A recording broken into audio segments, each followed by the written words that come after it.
Their recording of Jesus' journey to the cross, the author makes a point of saying that the chief priests and the whole council were looking for false testimony against Jesus so that they might put him to death.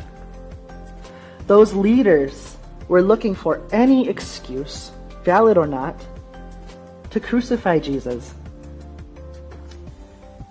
And they found that reason. And that reason was solidified when the crowd shouted to release Barabbas. They had their final excuse. They would kill the one whose reputation as a teacher and healer and whose mission of love and dignity was so very threatening to their own reputation that they needed to kill him in order to preserve their good image.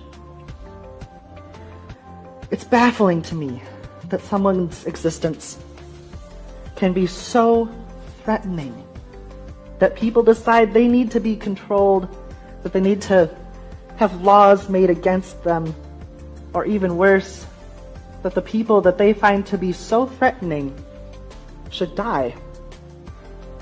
There are a significant number of people who have deemed that the fact that the Nashville shooter happened to be a trans person, so it's been reported, is just the excuse they need to call for the eradication of trans folks.